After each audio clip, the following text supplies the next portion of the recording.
First of all, I want to make an announcement, to you guys. If it gets a little bit colder, I might let you come to practice. Just a little bit.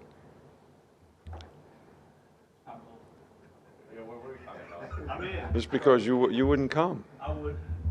Soft, man, soft. All right, so, most important thing I think in this game is, great practice habits, technically work on the things that you need to do to go execute. You're going to play against a good player. They have a lot of good players. You need to know exactly what to do, how to do it, why it's important to do it that way. So when it comes to the game, you're not really thinking about it. You can do it automatically. That takes great preparation and focus, and that's what's going to help you have success in the game. And that's what guys have to stay focused on. You can't worry about what anybody else says or thinks or does. You got to worry about what you got to do, and I think that's the most important thing for our team right now. Hey, Coach. You've been a part of a lot of these. With Tommy facing Brian Kelly this week, how's he approached this week, and how's he really started to settle in as the OC? Brian Kelly has been a really, really good coach wherever he's been for a long, long time. He's smart. They've got great system offensively. Players are well coached. They got discipline. They play hard. They play with toughness. They play with great intangibles. He's got a winning process that has worked, at Notre Dame, Cincinnati, every place he's ever coached. I've always had a tremendous amount of respect for him, and I think he's doing an outstanding job there. I mean, they went to the SEC championship game last year, and got a really, really good team this year. So I think he's doing an outstanding job. Yeah, more so about Tommy and him facing off. What have you seen from Tommy this week, just in terms of how he's approached going against his old head coach? I don't think anything different. Tommy works hard and tries to do the best he can to help our players to play well in the game. I don't think in these kind of games you want to sort of try to, I don't know what you would call it, do a lot of new stuff because the players need to have confidence in what you're doing, and they gain confidence in doing that through, cumulative reps throughout the course of the season. And if you just make a bunch of changes, they start looking at you like, don't you think we can execute what we've been doing? So I think you got to be a little careful, but I don't see that happening. I think he's focused on trying to get our players in the right spots to do the right things that help them have a chance to be successful. When you watch Harold Perkins on video, what are your thoughts about him in terms of the explosiveness, first step quickness, and not just rushing the passer, but he gets out on the perimeter and makes plays to the sideline too? Yeah, he makes plays all over the place. This guy's really, really good athlete, really good player, very explosive. Sometimes they play him out in the apex. He's a great blitzer. He can play like star and reroute people and make plays in the passing game. Sometimes he plays in the box. Sometimes he plays on the edge. He's got great first step quickness. He's a good pass rusher. That's why he, has so many tackles for loss and sacks and things like that. But I think this guy is one of the most dynamic players in our league. With Texas, Tennessee, and now LSU, what's the recruiting benefit to having so many marquee games at home in one season? I think it's great for our fans that we have, quality opponents that come here and they have an opportunity to, cheer our team on. I think the atmosphere and environment that's been created in all of our games this year has been phenomenal. I think it's going to be really, really important in this game.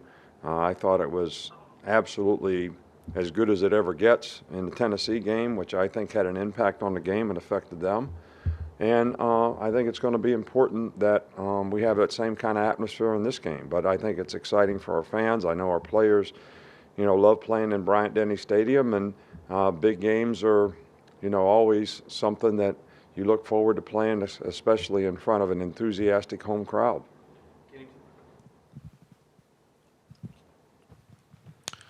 Continuing with the Harold Perkins topic, what is the challenge of simulating what he does from a scout team defense perspective, and then on the offensive end, being able to identify him on Well, every play? I don't think you can simulate it. I just, players got to watch the film. If we had somebody that could play like him, they'd be playing. So they wouldn't be on the scout team. And we do the best we can. And I think our guys do a really good job, both sides of the ball, trying to give a good look, to the defensive players. But it's hard to simulate. It's hard to be that deep on your team and be able to simulate. It's one of the reasons that we go good on good, some in practice, so that now the good guys are playing against the good guys. So hopefully you got somebody playing star that is explosive, whether it's Caleb Downs or, Malachi or whoever, who is a little faster, a little quicker, and, can be challenging. And our players need to understand and respect, why do we go good on good? It's to help each other get better, because you're going to play against a good player on Saturday. You get a chance to play against a good player in practice. Challenge yourself to do things the right way, and I think it helps you get better. But we don't have somebody here on the scout team that can simulate what number 4 does, because the guy's a phenomenal player.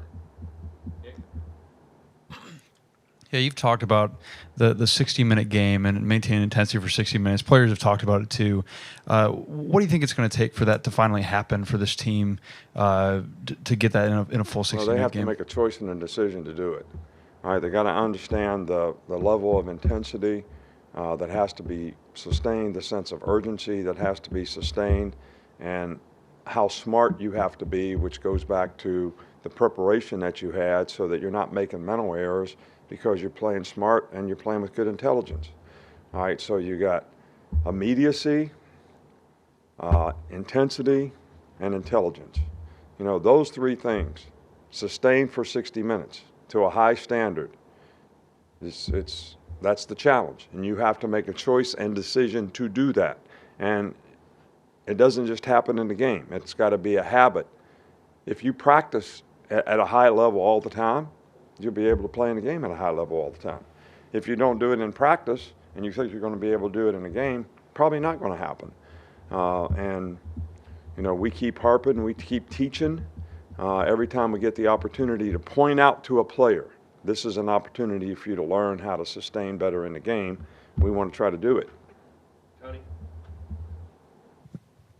Jalen Milroe seems like he's more comfortable at both on and off the field, just in a more relaxed maybe. Do you notice that? And if so, how has that helped him, with his Well, position? I think it's a lot to do with confidence, and I think it has to do with experience. An experience is nothing but an accumulation of all the mistakes that we made in the past, right? I mean, that's all of us, me, you guys, everybody.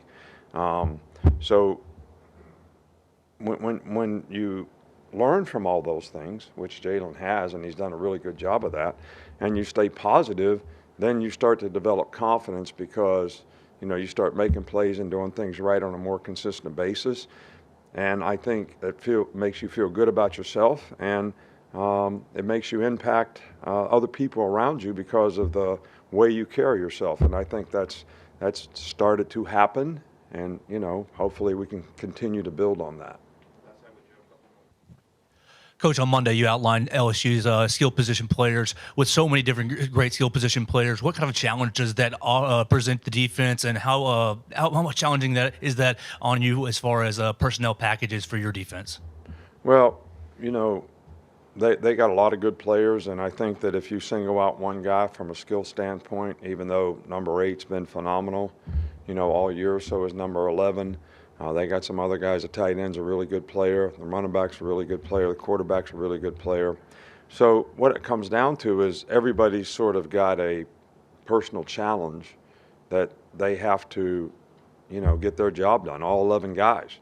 I mean, the guy's rushing, got to keep the guy in the pocket so he can't take off running or scramble. The guy's covering, got to cover. When he scrambles, they got to plaster their guy so that we don't give up big plays, on the scrambles, whether it's runs or passes. So it just takes 11 guys that really are out there doing their job every play at a very high level, because you're going to play against really, really good players, and you got to be able to play the next play. I mean, it doesn't matter when you play in games like this. All right, to me, the most important thing is the other team's going to make some plays, we're going to make some plays, but we have to respond to the next play. You know, no matter what happened on the last play, we made a good play, we got to respond to the next play. We gave up a play, we got to respond to the next play. That's on offense, that's on defense, and you know, going back to Jalen, that's important for him too, because we're not going to have success on every play that we run on offense.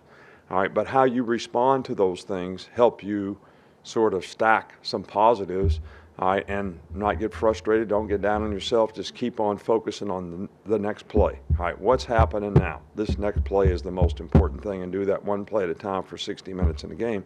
That's what everybody's got to do. Last one, real quick, right here. Thank you. Coach, thinking about scouting reports because of Michigan maybe, but I wonder, I know you do scouting reports on offense, defense, so forth. Is there any chance that with the SEC having officiating crews that you would have a scouting report on officiating crews? Yeah, we have a scouting report on every crew. And coach it during the week? Well, we let the players know that, you know, these guys call a lot of holding, these guys call a lot of pass interference, you know, these guys call whatever they call. It's just a historical background. It's not a criticism or anything. It's just, you know, this referee really protects the quarterback. I mean, so. I mean, it's just a little bit of knowledge about what the history is. And I guess that's all a scouting report really is, right? Is history. And you know, I think our officials, you know, really try to do a good job, and it's a tough job. You know, I've talked about that before. You know, my dad was an official when I was a little kid. I used to go to basketball games, and he used to get booed as a referee, and I used to go to baseball games, and he was an umpire, and people would be, you know, yelling and screaming at them. So I kind of have a different kind of respect for, you know, what officials do and how hard a job it really is. And I know our guys have a lot of pride in what they do, and they try to do the best job they can. Thanks, Coach. All right, thank you.